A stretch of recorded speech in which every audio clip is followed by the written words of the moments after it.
La OTAN es una alianza militar entre Estados Unidos y algunos países europeos.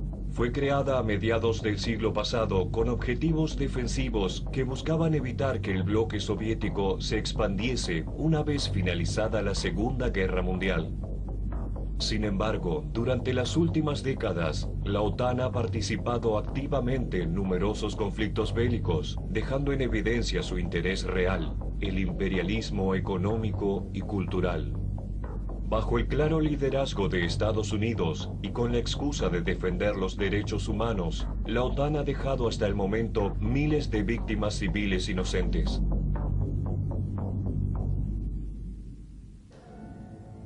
La OTAN, voy a responderle con una afirmación que hizo el New York Times hace muy poco a propósito de este tema. Ellos dicen que Estados Unidos es el nervio y el músculo de la OTAN, lo cual es absolutamente cierto. Y revela que más allá de lo que se diga, más allá de las apariencias, en realidad la OTAN es un tentáculo, una extensión del poderío militar de los Estados Unidos a nivel europeo, y ahora la OTAN con una presencia, por ejemplo, en el Atlántico Sur. Entonces, hoy en día yo creo que la OTAN está en una fase también de mucha indefinición, pero lo cierto es que la OTAN, como en el pasado y hoy, veamos ese liderazgo de Estados Unidos. Lo que le da la OTAN a Estados Unidos es la posibilidad de establecer esta clarísima hegemonía militar.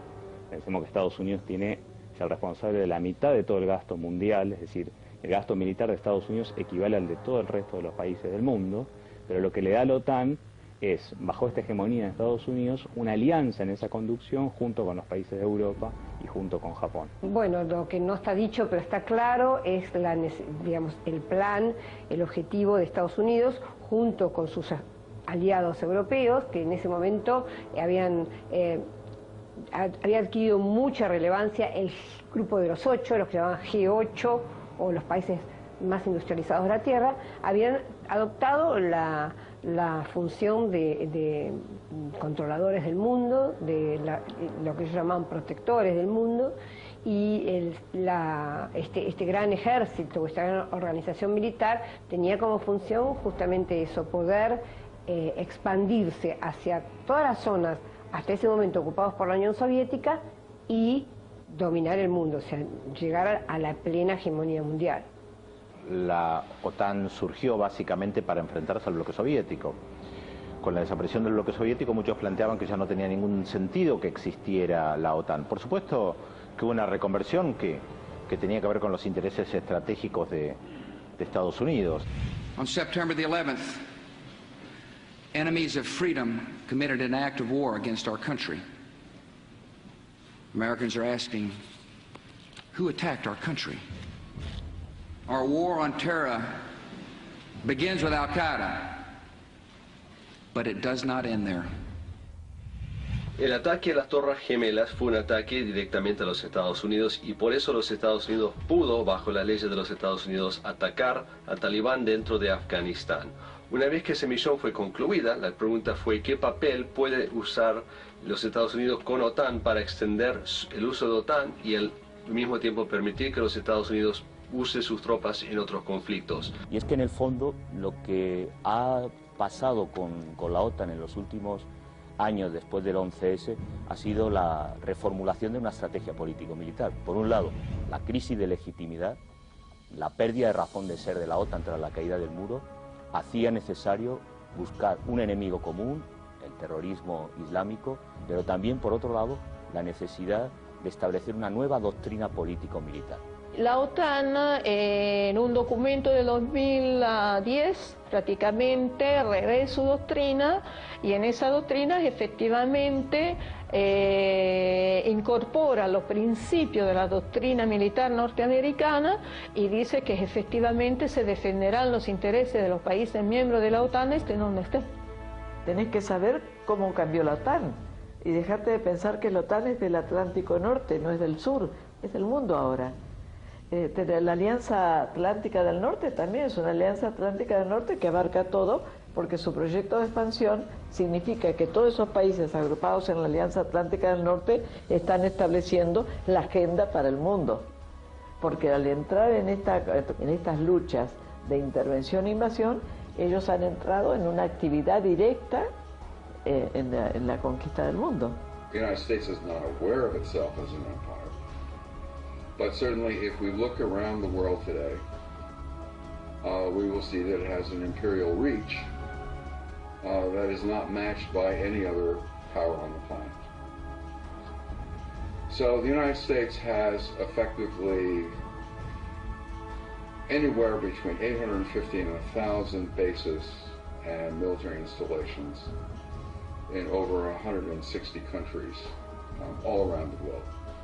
El objetivo de Estados Unidos es que en temas sensibles que tienen que ver con la dominación militar que ejerce Estados Unidos, plantear una suerte de intervención multinacional, siempre con el comando de Estados Unidos, pero no es lo mismo actuar unilateralmente que actuar, digamos, con el acuerdo o la connivencia de las principales potencias a nivel mundial. Estados Unidos, yo creo que lo definió muy bien en su momento Madeleine Albright, que era la secretaria de Estado de Bill Clinton, cuando dijo: Estados Unidos actúa multilateralmente cuando puede y unilateralmente cuando debe. Esto es el paraguas de la OTAN, en el sentido le sirve a Estados Unidos para decir: no somos nosotros los que atacamos un país, sino que hay un conjunto de países, hay una alianza estratégica que se vio en el caso de Libia. Interrumpimos nuevamente nuestra programación habitual para actualizar la información de último momento que centra la atención por estas horas en Libia. Estados Unidos lanzó su primer ataque con misiles en territorio libio desde uno de sus barcos en el mar Mediterráneo. La acción se realiza luego de que el Ministerio de Defensa francés confirmara que uno de sus aviones también disparó. Los Estados Unidos y los países europeos concuerdan en esa visión neoliberal del mundo. Por lo tanto, concuerdan, mantienen los mismos intereses, por lo tanto, siguen manteniendo su alianza. Una alianza que tiene la tendencia a desplazarse hacia el sur. Se había hablado de la formación de una OTAS, en lugar de una OTAN, de una OTAS del sur, Atlántico del Sur, pero tenemos Gran Bretaña en la isla Malvinas. Como dijo Mitt Romney, nosotros tenemos que controlar ya el mundo antes que lo controle otro. Fue una confesión pública, no tenemos que sorprendernos de nada. Ahora, hacia el futuro tenemos varias cosas. La lucha no termina en los países, no va a terminar en los países mediante. Son pueblos que han luchado toda su vida contra ocupaciones, intervenciones. Si la extienden al África va a ser gravísimo. Y además no vas a poder mantener tantos focos de tensión. Hay que insistir en ese punto. La OTAN es una pantalla detrás de la cual se esconde el poderío militar o la proyección del poderío militar de los Estados Unidos. Si a Estados Unidos le interesa hoy tener un control territorial muy estricto sobre América Latina, ese va a ser el cometido de la OTAN.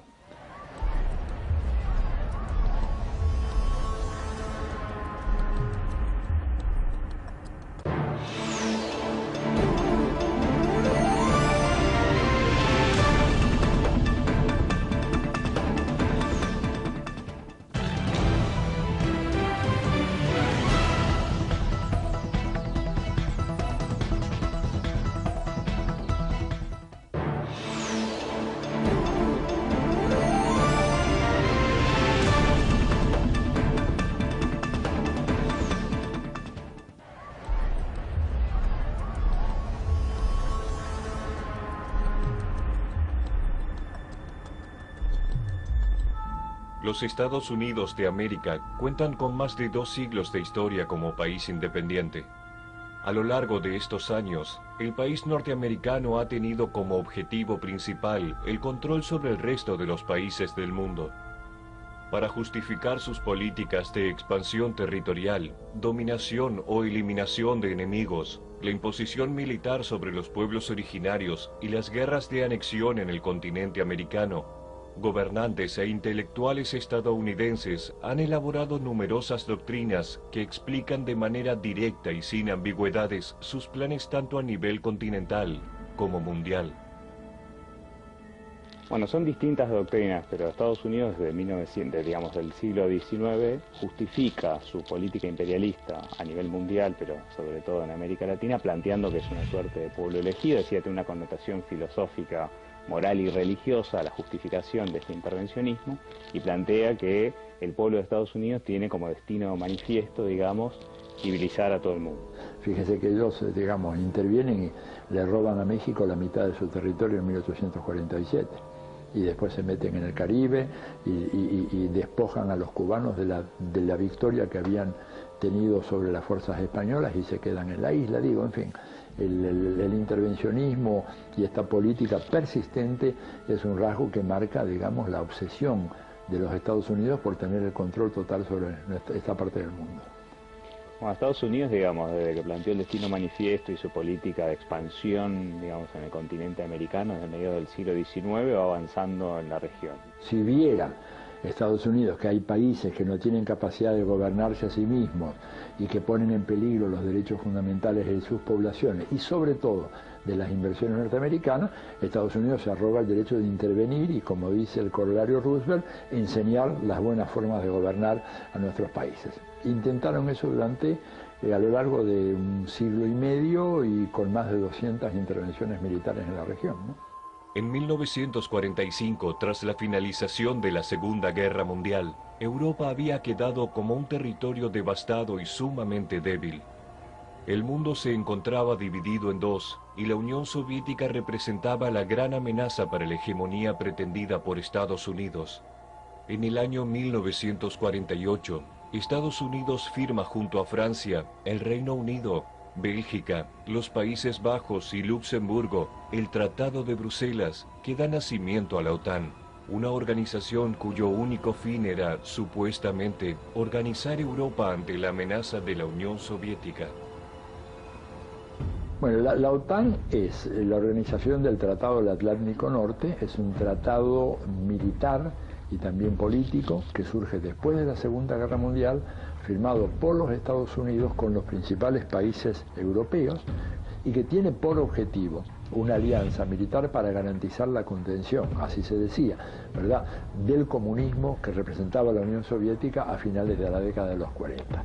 Los Estados Unidos, a la conclusión de la Segunda Guerra Mundial, armó un sistema internacional para mantener y extender su poder. Entre ellas estaba la creación de OTAN, que se usó junto con la ONU para, digamos, mantener el orden mundial que los Estados Unidos quería después de la Segunda Guerra Mundial.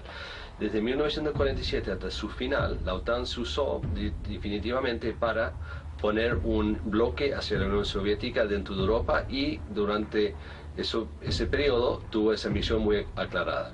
Al caer la Unión Soviética, ¿qué será de la OTAN? Lo cierto es que sobre todo esos estados que conforman los miembros, quedan todos bajo la dirección de Estados Unidos, prácticamente, en los hechos reales.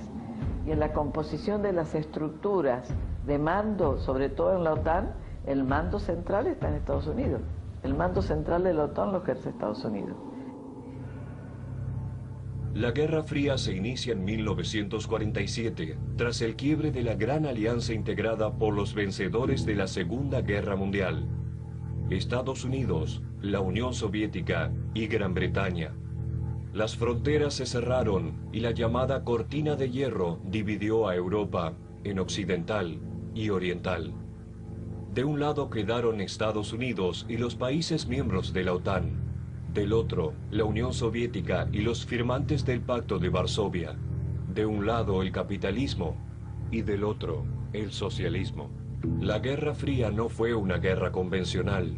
Estados Unidos y la Unión Soviética evitaban enfrentarse directamente ante la posibilidad de una catástrofe nuclear y en cambio lo hacían en puntos estratégicos del globo.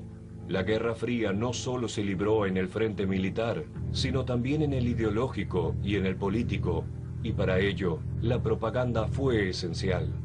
Además de las operaciones públicas, la OTAN llevó adelante operaciones secretas con un complejo entramado de espías que operaban en más de 70 países y que realizaban todo tipo de operaciones clandestinas para desestabilizar gobiernos y eliminar enemigos.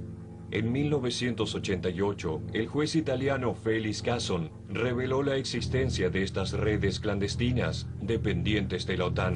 Su nombre en clave era Gladio.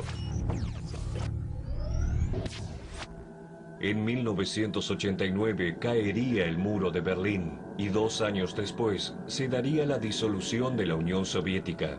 Estos hechos marcarían el fin de la Guerra Fría y el comienzo de una nueva era en donde el poder de Estados Unidos no tendría comparación en la historia de la humanidad.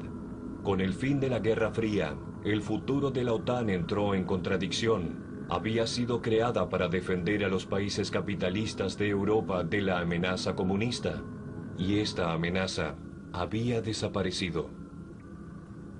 Since the fall of the Soviet Union, of course, NATO has had a kind of crisis of self-definition. NATO was set up initially as a way that the European powers could keep the United States involved in Europe's defense in the immediate post-war situation. Creo que la OTAN tuvo un problema con la disolución de la Unión Soviética y es readecuarse a una nueva situación. Era tiempo de desmantelar porque era gasto para Estados Unidos o proyección de poder. Había otra versión para la OTAN que pensaban en la OTAN ya como no una alianza militar, sino que una administración de los riesgos de los conflictos en el mundo. A partir de 1889, de la caída del muro, del 91, de la disolución de la Unión Soviética, va a tener otros objetivos, o por lo menos tienen que justificar su accionar de otra manera, porque ya no existía ese otro enemigo externo fuera del mundo capitalista hegemonizado por Estados Unidos. Sobre todo después de la implosión de la Unión Soviética, la llegada de la unipolaridad, hay un consenso básico en la clase política de Estados Unidos, que es mantener la supremacía, o la primacía, perdón, de Estados Unidos en el mundo, que se expresa con la seniority del dólar como moneda de intercambio por un lado, y sobre todo, la fuerza militar. En realidad la organización del Tratado del Atlántico Norte, que es el nombre de la OTAN, pierde su sentido, pierde totalmente su sentido. Pero justamente como el objetivo de Estados Unidos no era en absoluto quedarse en el territorio que ya dominaba, sino expandirse a nivel mundial, es que le da un nuevo sentido a la OTAN.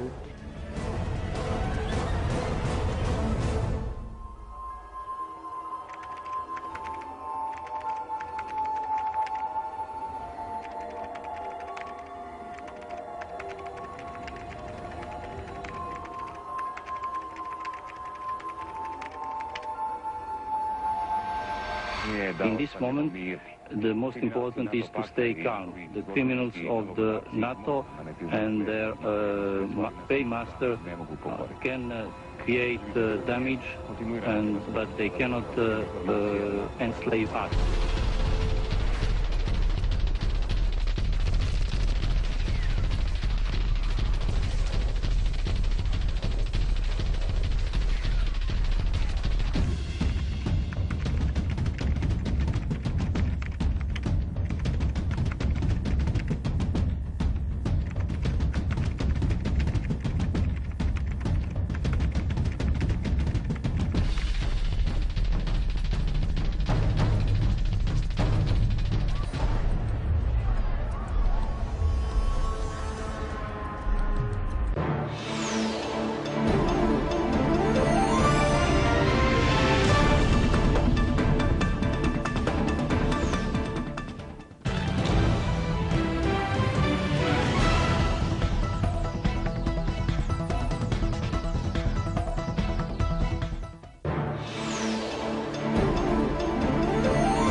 La caída del muro de Berlín y la posterior disolución de la Unión Soviética obligaron a Estados Unidos y a los miembros de la OTAN a reconvertir sus objetivos. La OTAN había dejado de ser una fuerza defensiva para convertirse en una organización ofensiva activa. Años después, y en pleno corazón de Europa, esto quedaría demostrado. Fue en la llamada Guerra de los Balcanes, una serie de conflictos bélicos entre los países integrantes de la ex Yugoslavia, las repúblicas de Serbia, Montenegro, Bosnia y Herzegovina, Croacia, Macedonia y Eslovenia. La intervención de la OTAN en la guerra marcó un hito fundamental. Fue la primera vez que un país soberano es atacado directamente por la OTAN, sin resolución de las Naciones Unidas y sin que haya cometido una agresión más allá de sus fronteras.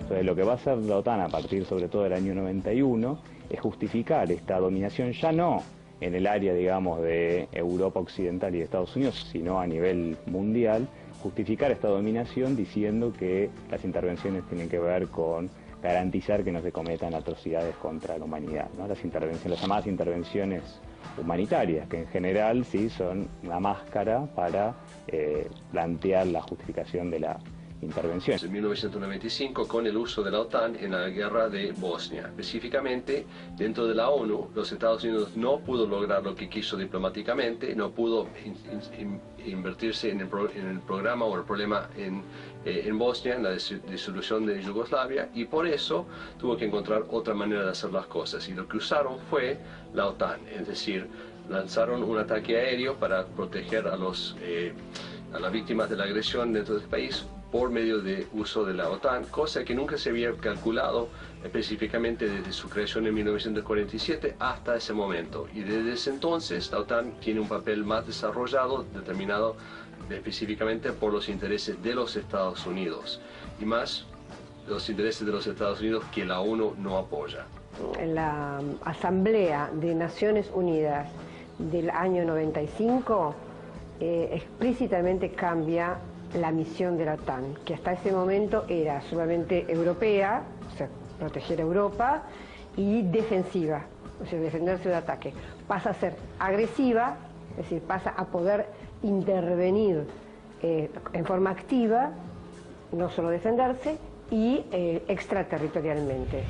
Queremos un mundo sin hegemonismo, sin armas nucleares, sin intervencionismo, sin racismo, sin odios nacionales ni religiosos, sin ultrajes a la soberanía de ningún país, con respeto a la independencia y a la libre determinación de los pueblos,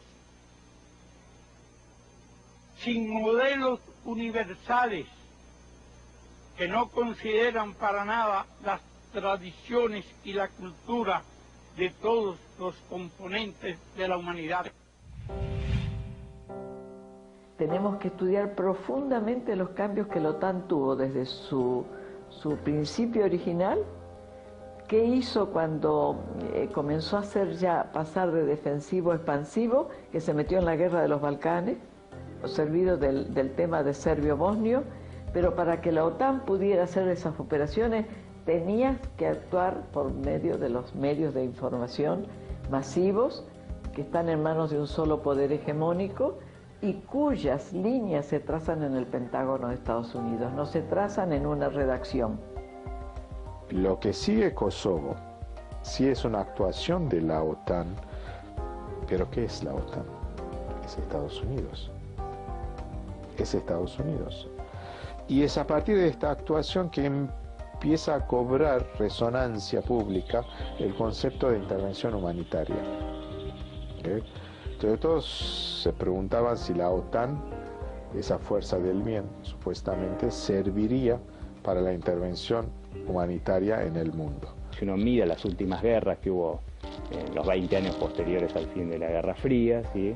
La primera intervención en Irak, la intervención en Yugoslavia en el año 99, la segunda guerra contra Irak en el 2003, ¿sí? La intervención en el 2001 contra Afganistán, o la última contra Libia, ¿no? Que de distintas maneras, formal o informalmente, participa la OTAN. Lo que se produce es una gestión colectiva comandada claramente por Estados Unidos. Luego del ataque a las Torres Gemelas en septiembre de 2001, a más de 10 años de la disolución del bloque soviético, el entonces presidente de los Estados Unidos, George Walker Bush, profundizó este modelo e instaló su propia doctrina, la doctrina de agresión positiva, conocida mundialmente como de guerra preventiva. Los Estados Unidos se reconocían el derecho de atacar a cualquier país del mundo ante la sospecha de la existencia eventual de fuerzas terroristas. Menos de un mes después, el 7 de octubre, con la Operación Libertad Duradera del ejército estadounidense y la Operación Herrick del ejército británico, se inició la invasión a Afganistán.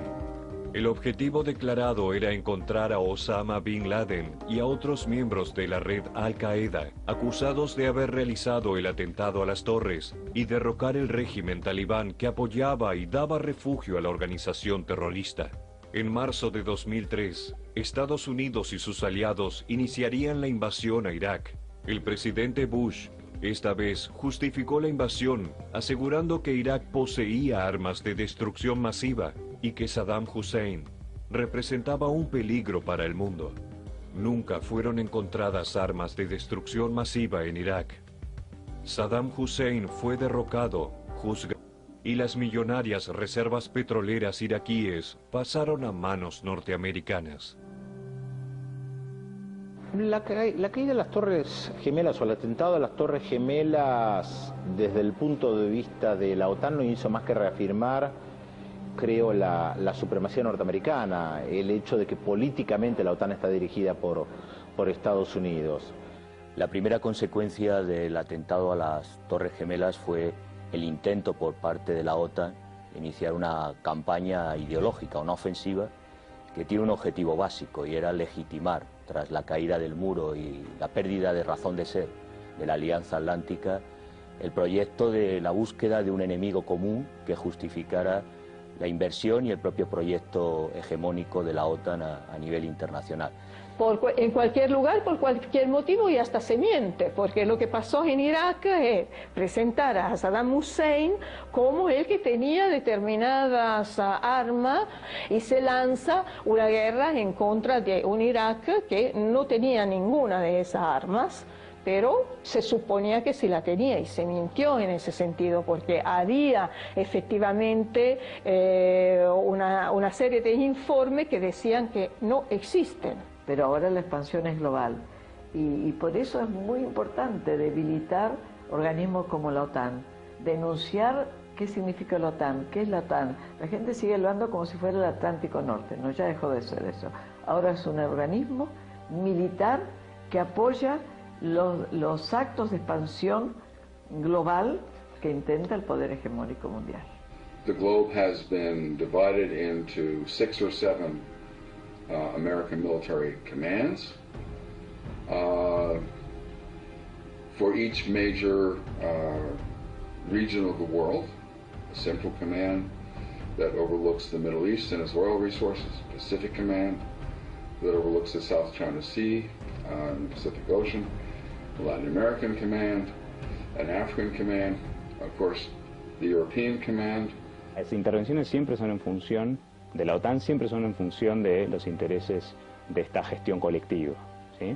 Es decir, siempre son los intereses de evitar que surjan otras potencias que puedan desafiar esta dominación militar o muchas veces no son de potencias, sino que son de países que tienen intereses, digamos, divergentes con Estados Unidos o tienen recursos estratégicos que tanto Estados Unidos como Europa quieren controlar. Es el ejemplo de las diferentes cumbres después del 2001, como la de Lisboa en 2010, y en esa evolución ha estado trabajando la OTAN para establecer una nueva doctrina, una estrategia flexible de intervención y una ampliación considerable de sus sujetos, de sus actividades internacionales frente a lo que era la lógica bipolar entre el bloque del Este y Occidente en la visión tradicional de la Guerra Fría. O sea que la OTAN, de hecho, se ha expandido y se ha convertido en una fuerza que trata de controlar todo el hemisferio occidental bajo la dirección, el financiamiento y el armamento de los Estados Unidos. Tras las invasiones a Afganistán e Irak, el nuevo objetivo de Estados Unidos y la OTAN fue terminar con el resto de los países agrupados en el llamado Eje del Mal, Irán, Libia y Siria. Países demonizados por la prensa internacional por no ser aliados incondicionales de Estados Unidos y por poseer millonarias reservas energéticas. Las estrechas relaciones comerciales de estos países con los principales líderes europeos como Nicolás Sarkozy, David Cameron, Silvio Berlusconi y Angela Merkel hacen del tablero global un juego de intrigas, traiciones y poder, en donde el aliado de hoy es el enemigo del día siguiente.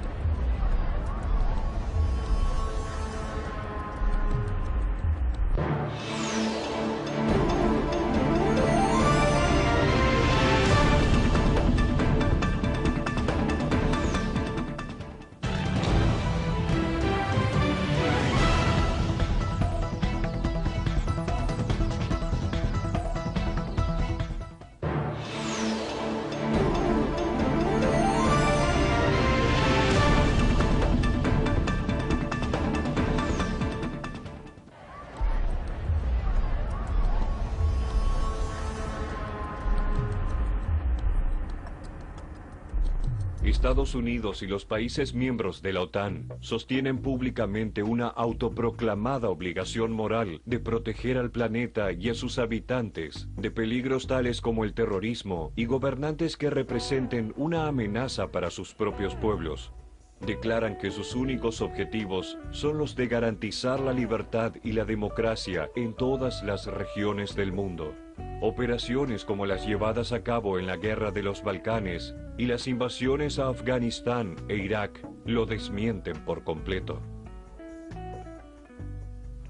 Estamos, por tanto, ante un relato de guerras irregulares, anárquicas y de desestabilización de regiones estratégicas, como estamos experimentando en la primavera árabe, que da cuenta de que esa flexibilidad ha superado ya el llamado por los propios pensadores y estrategas de la OTAN síndrome de los límites. Evidentemente, después del 11S se ha garantizado la legitimidad para ampliar cualquier límite en la lucha global, básicamente para mantener la hegemonía angloamericana en el sistema mundial. Estos trazados de invasión e intervención fueron de los años 90 en Estados Unidos. Y fueron dos golpes que la gente no analiza tampoco. El golpe contra los países como Afganistán, primero Irak, Sudán, Yemen. Las primeras invasiones eran por terrorismo, movimientos migratorios, por las primeras invasiones de este nuevo periodo histórico de la OTAN después de la Segunda Guerra Mundial y sobre todo después del 11 de septiembre. Y ahora también se amplían a este tipo de amenaza y a la intervención humanitaria. Y aunque no haya una terrorista, mientras haya un concepto abstracto que puede movilizar y justificar para hacer la guerra, se va a definir cuándo se termina el terrorismo, cuándo empieza la política. No lo sabemos. En 1949 nació en Washington la OTAN, como una alianza política y militar conformada por 28 países. A pesar de que se atribuye como objetivo principal el mantenimiento de una paz democrática en el Atlántico Norte, sus acciones contradicen los principios de soberanía, libre determinación de los pueblos, no intervención y solución pacífica de las controversias, codificados en la Carta de la Organización de las Naciones Unidas. La explosión de la llamada Primavera Árabe en 2010, con sus protestas y levantamientos, puso al descubierto las desigualdades, la falta de libertad y los conflictos sociales que se dan en numerosos países de África y Oriente Medio. Los casos paradigmáticos de Túnez, Egipto y Libia demuestran la hipocresía con que se han manejado Estados Unidos y las potencias de la OTAN con respecto a los ideales que dicen promover. Mientras estos países fueran aliados, poco importaba que se trataran de dictaduras con decenas de años en el poder. En el caso de Libia, en tanto Gaddafi y sus enormes reservas petroleras fueran funcionales a los proyectos hegemónicos de las potencias, no dudaron en mantenerlo en el gobierno. Cuando las protestas se hicieron insostenibles, la OTAN intervino para derrocarlo. En esa época, el diario francés Libération publicó un documento atribuido a los rebeldes libios en donde se le concedería a los franceses el control del 35% del petróleo una vez derrocado Gaddafi. El tema de los bombardeos con Libia, más allá de la discusión de qué es lo que estaba ocurriendo en Libia, había un claro interés en el tema petrolero. Si uno mira la intervención que hay en las dos guerras del Golfo, por supuesto que el tema petrolero está en primer lugar. Está claro que los intereses militares tienen que ver con intereses políticos y económicos. La intervención en Libia no es solamente una cuestión política para deshacerse de Gaddafi, tomando en cuenta que varios países europeos tuvieron un rol central en la caída de Gaddafi, que el tema del petróleo es fundamental. Uno puede encontrar la vinculación entre lo político y lo militar, teniendo a la OTAN como un conjunto de países que puede reaccionar de manera conjunta.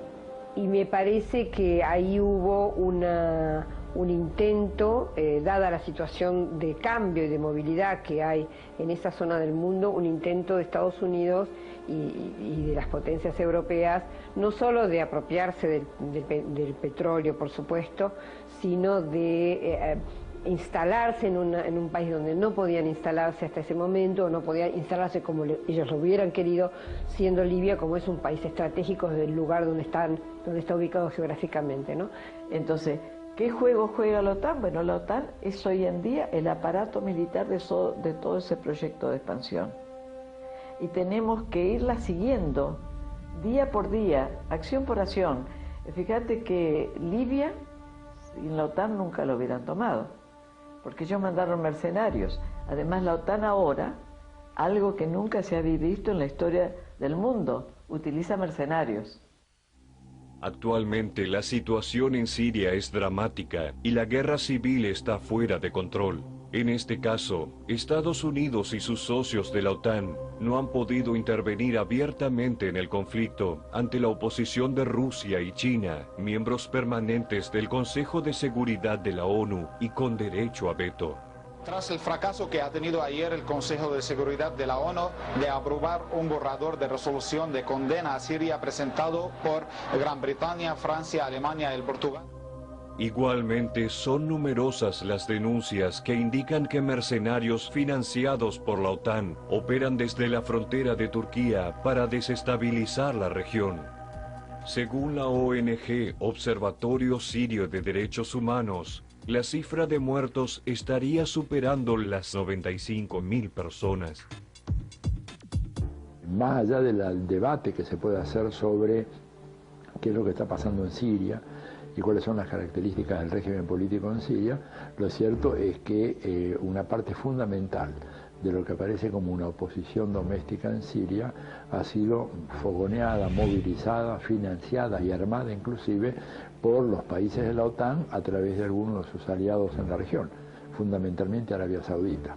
Y entonces con Siria hicieron lo mismo, pero se estrellaron con un ejército muy fuerte, que era el ejército sirio, era el más fuerte de todos ahí, el más fuerte de todos en todo sentido, ideológicamente y con armas. Y se estrellaron con la posición de Rusia, que los rusos llegaron tarde a darse cuenta que, y los chinos, que sus intereses en Libia iban a naufragar como naufragaron los intereses de todos los otros. Por lo tanto, hay un fuego muy fuerte entre todos, por eso que hasta ahora no se ha intervenido en Siria, porque Rusia no quiere, porque China no quiere, por eso de que se especula que podría llegar a haber una confrontación a Estados Unidos y China. Quieren tratar de aprovechar esta situación que se ha creado para estabilizar esa región poniendo una serie de gobiernos títeres como hicieron por ejemplo en Libia y como van a intentar hacer en Siria, como van a intentar hacer en cuanto lugar puedan. La pregunta que se presenta en estos días ¿es o sería posible que la OTAN tome un papel definitivo dentro del conflicto de Siria y la misma vez en el futuro? ¿Qué capacidad tiene los Estados Unidos para usar a la OTAN en conflictos mundiales de aquí en adelante? Los recursos energéticos de los países de Medio Oriente son los principales objetivos de las potencias de la OTAN. Arabia Saudita, Emiratos Árabes y Kuwait presentan las mayores reservas de petróleo de la región y son aliados de Estados Unidos. Con las intervenciones militares de los últimos años, también se han sumado a esta lista Irak y Libia. Todo indica que el próximo objetivo de Estados Unidos, en este caso fogoneado por su aliado Israel, será Irán, el quinto productor petrolero de la región, y que posee las terceras reservas petrolíferas del planeta. Si uno ve en Estados Unidos hay una presión de los capitales más concentrados para recortar todo lo que tenga que ver con gastos vinculados con la asistencia social, y sin embargo el presupuesto militar sigue creciendo, y en esto hay que plantearlo, hay una continuidad entre demócratas y republicanos. Es decir, la creación de un amplio negocio vinculado al complejo industrial militar del Pentágono, de privatización de los servicios de seguridad, de los ejércitos que intervienen en países estratégicos como Irak. Y esa mudanza es importante porque estamos asistiendo a un sistema de privatización y de externalización de contratos de compañías que evidentemente han logrado grandes lucros después de la guerra y el éxito de la ocupación en Irak y en otros muchos países. Habría que decir a qué coste. El complejo militar industrial en Estados Unidos, sí, en ese sentido está muy imbricado. Entonces, muchas de estas guerras, mucha de esta destrucción para después reconstruir países tiene que ver con intereses muy importantes de las grandes corporaciones, ¿no? El propio vicepresidente de Bush estaba muy vinculado, ¿sí?, con estas empresas que después reconstruyeron al Irak, al que destruyeron casi a lo largo de una década. Esta es otra constante de Estados Unidos. Llámenlo sector petrolero, llámenlo armas, la venta de armas de Estados Unidos, y los mejores clientes de Estados Unidos son las monarquías del Golfo, el Medio Oriente, ¿okay? Y sobre todo las empresas privadas de defensa y de seguridad. A pesar de que no está más Bush, a pesar de que tenemos en los Estados Unidos un presidente que ha recibido hasta el Premio Nobel de la Paz, existe todo un complejo militar e industrial que preme y que presiona para que efectivamente, bueno, poder seguir produciendo y poder seguir teniendo guerra y poderse enriquecer a través de la guerra.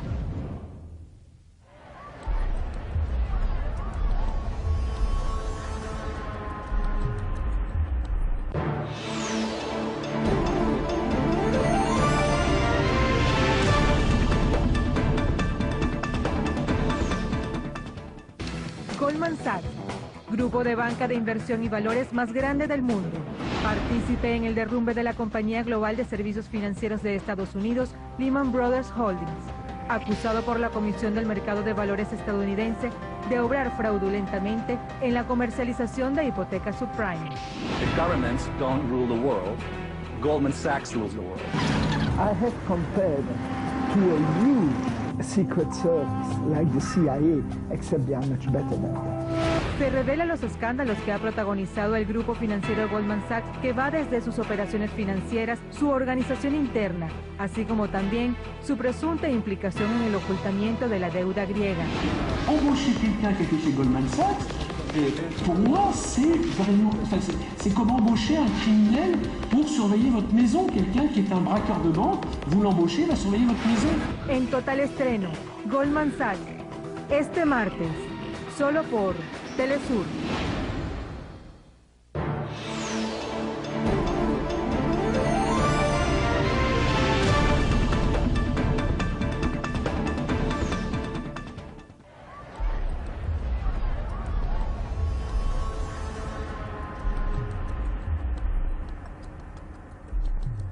América Latina ha sido calificada desde hace años como el patio trasero de Estados Unidos, una denominación insultante, pero que explica muy claramente lo que significa el continente para la primera potencia mundial. Por 200 años, el imperialismo norteamericano ha utilizado todo su poderío económico y militar para mantener su hegemonía y apropiarse de los principales recursos de estos países. En los últimos años, Estados Unidos y sus aliados de la OTAN han profundizado el modelo económico neoliberal y en una avanzada inédita han sembrado el continente de bases militares. Estados Unidos ha mantenido siempre una política invariable en relación a América Latina, que es el continente que a ellos más les interesa, a pesar de que siempre dicen lo contrario, que no les interesa, pero de hecho, si no les interesara, habría que explicarse por qué. La más antigua doctrina de política exterior de Estados Unidos es la doctrina Monroe, que está próxima a cumplir 200 años. Sí, en realidad, si nos ponemos a mirar un poco la historia siempre hubo un dominio militar sobre nuestra región. Lo que sucede es que antes se hacía en forma indirecta o te diría un poco más disimulada, era a través de los regímenes militares y de justamente militares, generales, jefes de las Fuerzas Armadas que ya habían sido adoctrinados en la Escuela de las Américas en el Canal de Panamá, ¿no? En la base militar que Estados Unidos tenía en Panamá. Entonces, a través de ellos era muy fácil manejar nuestras políticas, las políticas de nuestras regiones. América Latina hace 30 años, 40 años tenía apenas 2 bases norteamericanas. Hoy en día en la región son 72, como decía recién. Y esto ha sido mediante acuerdos políticos, diplomáticos, entrenamiento militar. Nuestras Fuerzas Armadas están muy dependientes todavía del armamento y la formación técnica de las Fuerzas Armadas de los Estados Unidos, todo lo cual favorece todo aquello. Y bueno, y además una sintonía que tienen sobre todo los gobiernos de derecha con los planes del imperialismo, ¿no? Estados Unidos y la OTAN disponen actualmente de más de 70 bases militares y centros de operaciones en territorio latinoamericano. Radares, centros de almacenamiento de datos e información, centrales de pruebas y ensayos de recursos armamentísticos, entre otro tipo de instalaciones, conviven con nosotros de forma silenciosa a lo largo y ancho de toda nuestra región. Especialistas del mundo cuestionan el objetivo de estas instalaciones. Son distintos tipos de bases.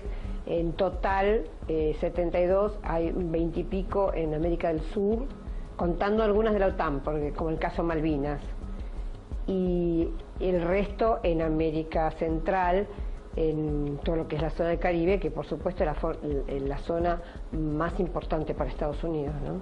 Esta red no está constituida toda de bases, porque se habla mucho que las bases militares norteamericanas, hay bases militares, pero no todas son norteamericanas, muchas veces son bases prestadas por estados amigos. O pueden ser simples instalaciones militares, pueden ser un radar en un lugar, una pista de aterrizaje en otra. La base que está en las Islas Malvinas, en Mont Pleasant, es una base estratégica para la OTAN. Por eso no van a entregar los británicos las Malvinas. No olvidemos que la OTAN tiene otra base muy importante también en el Atlántico Sur, en la isla Ascensión. La isla Ascensión tiene una base muy importante que está a apenas 3 horas de vuelo del territorio de tierra firme de los Estados Unidos, en línea recta hacia Recife, ¿no es cierto? Una de las ciudades más importantes de Brasil, apenas 3 horas de vuelo, no llegan a ser 2 días de navegación de un buque de guerra. Y lo que hace es garantizarle a la OTAN, en una zona del mundo donde no hay conflictos y donde supuestamente hay acuerdos para que fuera un área desnuclearizada, lo que hacen es tener 2 bases con 2 pistas muy importantes que les permiten controlar el Atlántico Sur, controlar una vía de comunicación muy importante entre América del Sur y África, controlar la única vía de comunicación interoceánica que hay en caso de que hubiera un conflicto en el canal de Panamá, y posicionarse en otra región estratégica con recursos muy importantes no renovables, como es el tema de la Antártida, ¿no? Donde hay también una fuerte disputa por la soberanía de esa región. Pero Estados Unidos no estuvo en guerra con ningún país de América Latina, salvo la situación de cuasi guerra permanente con Cuba, y sin embargo esos países de alguna manera se pliegan mediante los chantajes. Estados Unidos va a un país chico de Centroamérica, le dice, bueno, si no me dejas poner una base, no te permito que vengan los migrantes a mi país, no te permito acceder a los mercados, y los gobiernos tienen mucha debilidad como para enfrentar ese chantaje y por lo tanto le otorgan bases. Además, hay gobiernos que son gobiernos que han sido impuestos por Estados Unidos, por ejemplo en Honduras. El gobierno de Honduras autorizó la instalación de 3 nuevas bases militares, o sea que Honduras hoy tiene 5 bases militares norteamericanas. Díganme para qué están esas bases ahí. Bueno, son más parte del operativo de control de toda esta región, de la parte norte de Sudamérica, donde el objetivo fundamental a corto plazo es Venezuela y a largo plazo es Brasil. Y no nos olvidemos que Estados Unidos, después de 50 años, en el año 2008, cuando se estaba yendo el gobierno de Bush hijo, restableció la 4ª flota del Comando Sur, ¿sí? Que es la flota que patrulla el Caribe, una flota que 50 años antes había sido desactivada y que se vuelve a digamos, establecer en este momento cuando uno observa en la región y no hay grandes conflictos, y no hay una carrera armamentista, y no hay un conflicto bélico que podría justificar el restablecimiento de esta cuarta flota. Sin embargo, tiene que ver con los intereses estratégicos de Estados Unidos de mantener su hegemonía en la región cuando hay un proceso de integración. Para América Latina eso es un peligro extraordinario hacia el futuro. Tenemos una avanzada de bases militares, centros de operación, la incorporación de la cuarta flota, que estaba desaparecida del mapa, que es la que estará actuando en toda esta zona de Sudamérica. Nosotros estamos bajo una gravísima amenaza porque la OTAN ya pasó de ser la organización del Atlántico Norte como tema defensivo, después preventivo, ahora de defensa internacional, de defensa mundial, global. Entonces pueden extenderse a cualquier lugar del mundo. La OTAN se está proyectando en todo este hemisferio y evidentemente más allá de Medio Oriente, que es la otra parte de su tarea, en relación a América Latina el objetivo fundamental va a ser asegurar el monopolio del acceso a los grandes recursos naturales que tiene Sudamérica, ¿no? América Latina es una de las áreas con mayor biodiversidad, con más petróleo, con más gas, con más recursos no renovables, ¿sí? Con más recursos minerales, ¿sí? Es un gran exportador de bienes ya no solo agropecuarios sino también minerales, y esta creciente presencia, digamos, militar de la OTAN en la región, hay más de 70 bases norteamericanas en América Latina, también tiene que ver no solamente con la cuestión geoestratégica, sino con poder disputar esos recursos esenciales. Un continente que tiene más del 40% del agua dulce del planeta Tierra, casi la mitad de la biodiversidad. Tenemos el principal país petrolero del mundo, según las últimas estadísticas de la PEP, que es Venezuela, y todo este dispositivo militar está orientado a asegurar el acceso preferencial de esos recursos para Estados Unidos y sus aliados europeos. ¿Qué quiere decir asegurarse el acceso? Quiere decir que ellos tienen que tener o bien un lugar donde poder aterrizar y poner su gente en forma inmediata, o bien tener acuerdos con los gobiernos que les permitan, en caso de que ellos lo requieran, inmediatamente permitirle el ingreso de sus fuerzas a determinado lugar. Clinton lo dijo claramente. Nosotros vamos a defender los intereses nuestros de los Estados Unidos, estén donde esté, dentro de nuestras propias fronteras y fuera de nuestras fronteras, con la ayuda de Naciones Unidas o sin la ayuda de las Naciones Unidas, con la ayuda de los países amigos o sin la ayuda de los países amigos. Lo dijo claramente. Nosotros tenemos que darnos cuenta de que no hay que permitir ningún asentamiento del Comando Sur en América Latina, porque de enseguida pasa a ser un elemento del juego militar de la OTAN. Creo que tenemos un gran desafío. Tenemos el momento y la oportunidad histórica de intentarlo y no podemos perderlo. No podemos perder nada, porque desde el siglo XXI o América Latina sale independiente o recolonizada, no tiene otra. América Latina y el Caribe parecieran despertar el interés y la atención de las potencias hegemónicas mundiales, tanto por el proceso de fortalecimiento de la región como por sus invaluables recursos naturales. La profundización de este proceso será indispensable para la mutua protección del continente, ya que no son pocas las pruebas que indican que Estados Unidos y las potencias de la OTAN intentarán recuperar su poder y extender su hegemonía, al costo que les parezca necesario.